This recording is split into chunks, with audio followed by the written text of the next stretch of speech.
પુણ્યને કમાવા માટેનો આ તમારો સમય છે. એટલું બને ને એટલું સત્કર્મ આ કર્મની અંદર આ ભાગવતના યજ્ઞમાં કરી અને સત્કર્મનું નાણું ભેગું કરી લેજો. જ્યારે પરીક્ષિત મહારાજ આવે છે, એના માથા પર હાથ પધરાવ્યો અને પરીક્ષિત મહારાજ પેલો પ્રશ્ન કરે, યત શ્રોત્રવ્યમ મથો જપ્યમ યત કર્તવ્યમ નૃભિઃ પ્રભો સ્મર્તવ્યમ ભજનીયમ વા બ્રૂહિ યદા વિપર્યયમ. બ્રૂહિ યદવા વિપર્યયમ. ભગવાનને પૂછ્યું કે ભગવાન મને એ બતાવો કે મનુષ્ય માત્રએ શું કરવું જોઈએ જ્યારે એનું મૃત્યુ નજીક આવે. અતઃ પૃચ્છામિ સંસિદ્ધિમ યોગીનામ પરમં ગુરુમ. ભગવાન મને એ બતાવો કે જે માણસનું મૃત્યુ નજીક આવે એને શું કરવું જોઈએ.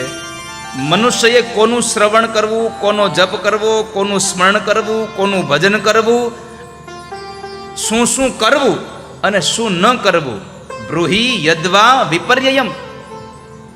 અહીંયા ભગવાન સુખદેવે શબ્દ વાપર્યો વિપર્યયમ.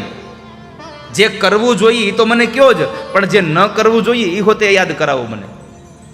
ડૉક્ટર દવા આપે ને એમ કહે છે કે ખાલી આ દવા પી લો. ડૉક્ટર પાસે આપણે બીમાર પડીએ અને દવા લેવા જઈએ એટલે દવા આપે એટલે શું કે આ દવા પી લેજો એટલું કહે છે? ના, દવા પીજો પણ હારે આટલું ખાતા નહીં. હમણાં જે કહેવાનું છે એ પણ કહે છે, નથી કરવાનું એ પણ યાદ કરાવે છે. વિપર્યયમ.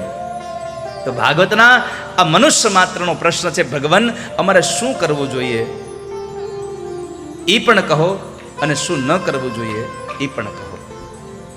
પહેલો પ્રશ્ન પૂછ્યો અને એ પ્રશ્નની સરાહના કરતા પ્રથમ સ્કંદને વિશ્રામ આપી દ્વિતીય સ્કંદમાં પ્રવેશ કરાવી અને પહેલો પ્રશ્નની સરાહના કરતા વરિયાને શતે પ્રશ્ન કૃતો લોકહિતો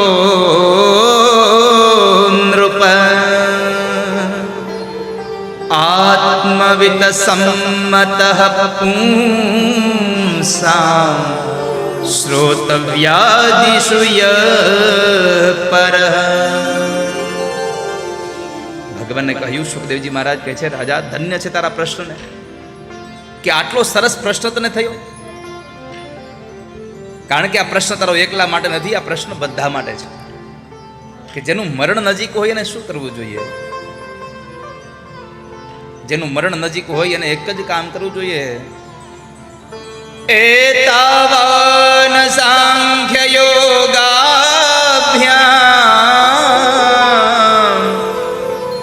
સ્વધર્મ પરિનિષ્ઠયા જન્મલાભ પરહંસા અંતે નારાયણ શ્રુતિ. જન્મલાભ પરઃ પુંસામ અંતે નારાયણ સ્મૃતિ.